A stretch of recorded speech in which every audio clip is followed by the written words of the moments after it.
Hindi film अभिनेता अक्षय कुमार ने social media पर पोस्ट लिखा कि मालदीव में भारत में सबसे ज्यादा पर्यटक जाते हैं। ऐसे में मालदीव की मंत्री को गरिमा का ख्याल रखना चाहिए। पूर्व क्रिकेटर सचिन तेंदुलकर ने भी अपनी 50वें जन्मदिन की तस्वीर शेयर करते हुए लिखा कि हम अतिथि देवो भव का विचार रखते हैं। इसके साथ ही बॉलीवुड अभिनेता जॉन अब्राहम ने भी सोशल मीडिया पर लक्षद्वीप की तस्वीरें शेयर की और लिखा अतिथि देवो भव। और आप देख रहे हैं मेरा और आपका YouTube channel real entertainment TV. इस टाइम पे सोशल मीडिया पे बायकॉट मालदीव चल रहा है। उसकी क्या वजह? आज हम हिस्ट्री के ऊपर बात करेंगे। 1947 में पाकिस्तान और इंडिया लक्षद्वीप के हवाले से अगर बात करें, आइलैंड्स के हवाले से अगर बात करें, क्या हिस्ट्री है और क्या वजह है कि मालदीव के कौन से प्राइम मिनिस्टर ने, कौन से प्रेसिडेंट ने ऐसी स्टेटमेंट दी जिसकी वजह से इंडिया में बायकॉट मालदीव चल रहा है। इसके ऊपर दिलशाद भाई हमारे साथ मौजूद हैं और भी लोग हैं। मालदीव्स है फेमस। आपने देखा बड़े बड़े सेलिब्रिटी जाते हैं, इंस्टाग्राम पे अपनी फोटोज डालते हैं, अपनी रील्स डालते हैं ना। हम मालदीव्स गए तो वहां पे कोई जा रहा है, स्विमिंग कर रहा है, कोई लग्जरी होटल में बैठा हुआ है।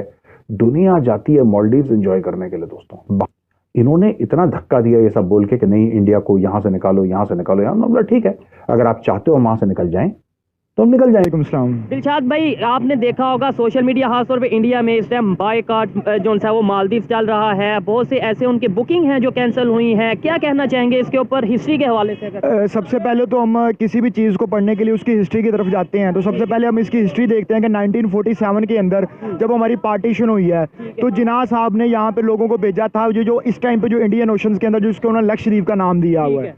तो उस टाइम पे उन्होंने अपने भेजा था नेवी को भेजा था उस इलाके को कवर करने के लिए। लेकिन उस टाइम पे जो वल्लभ भाई पटेल थे, उन्होंने डिप्टी प्राइम मिनिस्टर से गालबन, उन्होंने फॉरेन एक्शन लेते हुए वहां पे आधा घंटा उनसे पहले जो है ना वो पहुंचे और उन्होंने सारे इलाके को कवर किया। आप ये मत समझे कि ये यकदम आज से 75 साल बाद जिसको खड़ा कर दिया गया है। अचानक जी उसका नाम आ रहा है कि पता नहीं कैसे जो उनके प्राइम मिनिस्टर वहां पे गए और उसे प्रमोट कर रहे हैं टूरिज्म के हवाले से। अच्छा ये बताएं, इस टाइम जो ट्रेंड चल रहा है बायकॉट मालदीव इंडिया में, क्या कहना चाहेंगे कि इंडिया के खिलाफ आज के दौर में चाहे यूएस हो, चाहे मालदीव हो, चाहे चाइना हो, कोई भी स्टेटमेंट उस तरीके से नहीं दे पाता? मतलब कोई भी उनके खिलाफ झूठी बात नहीं कर सकता या इवन इस तरीके से कोई स्टेटमेंट नहीं दे पाता। उसकी वजह एक तो ये है कि इंडिया जो है वो 5th लार्जेस्ट इकोनॉमी है, ठीक है, और इंडिया के अंदर बहुत बड़ी मार्केट भी है। एक तो ये इशू भी होता है और दूसरा ये है कि इंडिया की डिप्लोमेसी बहुत तगड़ी है। वो अपने तमाम जो नेबर्स कंट्रीज हैं उनके साथ उनके बहुत अच्छे ताल्लुकात हैं।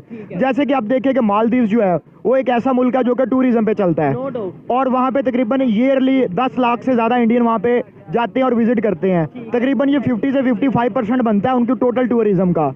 तो आप खुद 50% ऑलमोस्ट जो उनका टूरिज्म से रेवेन्यू होता है वो इंडियंस देते हैं। और अभी इन 48 घंटों के अंदर उनके एक जो है ना वो एक रेडिकल किस्म की एक इस्लामिक गवर्नमेंट आई है जिन्होंने आके जो है ना वो एक स्टेटमेंट दिया उनके एक मिनिस्टर ने कि जो है वो इंडिया जो है वो ऑस्ट्रेलिया का इसराइल का पपिट है, ठीक है। तो उसके बाद इन्होंने जो है ना वो प्राइम मिनिस्टर मोदी जो है वो गया, उसने जाके विजिट किया है और ये एक बहुत अच्छा साइन है। उसने जाके विजिट किया, लोगों को पता चला और उसकी अहमियत लोगों के सामने उजागर हुई। ये तो मैं कहता हूँ इस टाइम पूरे सोशल मीडिया इंटरनेशनली वो ट्रेंडिंग पे चल रहा है। दूसरे नंबर पे उनके सिर्फ प्राइम मिनिस्टर का, जो मेरी अपनी एक ओपिनियन है, उनके सिर्फ प्राइम मिनिस्टर का रोल नहीं है। उनके पॉलिटिशियन, उनके अगर हम क्रिकेटर देख लें, इवन उनकी पब्लिक देख लें, वो किस तरीके से इस ट्रेंड को सपोर्ट कर रही है, अपने कंट्री को सपोर्ट कर रहे हैं। भाई से पूछूंगा, हम क्यों नहीं अपने कंट्री को सपोर्ट करते? क्या आपको लगता है कि हम पाकिस्तान में रह के पाकिस्तान के जो एरियाज हैं उन्हें प्रमोट करते हैं, सपोर्ट करते हैं? आपके ख्याल से पाकिस्तान को सपोर्ट करते हैं, लेकिन कुछ एरिया है जिनको हम प्रमोट नहीं करना चाह रहे। करना रेवेन्यू कर सकते हैं। बिल्कुल प्रमोट करना चाहिए,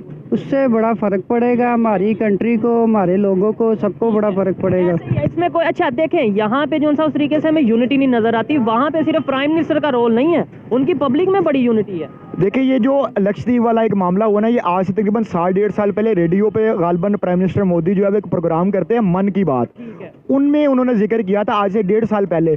और ये जो मालदीव वाला इशू अभी जो रिसेंटली हो, उसकी रीजन ये है कि मालदीव का जो झुकाव है वो चाइना की तरफ थोड़ा ज्यादा हुआ है और वो थोड़ा सा इंडिपेंडेंट होने की उन्होंने कोशिश किया कि हम किसी तरह इंडिया से जान छुड़वा के या उनको थोड़ा पीछे करके हम चाइना की तरफ अपना रुझाव करें। तो उस वजह से अब पिछले 48 घंटों में आप ये हिसाब लगा लें 3 से 4 हजार टिकट्स जो है, एयर टिकट्स वो कैंसिल हो चुकी है मालदीव्स की। 10,000 के करीब होटल बुकिंग्स कैंसिल हो चुकी हैं। अब जाहिर है उनकी ये इकोनॉमी को बहुत ज्यादा इफेक्ट करेगी क्योंकि 50% उनकी इकोनॉमी इसके ऊपर डिपेंड कर रही है, इंडिया के ऊपर। खबर सुनिए कि उन्होंने अपने उस मिनिस्टर को जो है वो डिसमिस कर दिया, उस मिनिस्टर को हटा दिया है। देखिए, आप पंगा ले नहीं सकते, आपकी 50% इकोनॉमी जो है वो डिपेंड कर रही है इस चीज़ के ऊपर कि इंडियंस आते हैं और आके जहाँ पे आप प्रमोट करते हैं, आपके इलाकों को प्रमोट करते हैं, आपको रेवेन्यू देते हैं। आपको रेवेन्यू देते हैं, आपकी होटल इंडस्ट्री यूज़ होती है, आपकी बस इंडस्ट्री यूज़ होती है, आपकी सारी इंडस्ट्रीज यूज़ होती हैं। दिलशाद भाई, आपने एक बात की कि मालदीव की जो गवर्नमेंट है चाइना की तरफ उसका झुकाव था।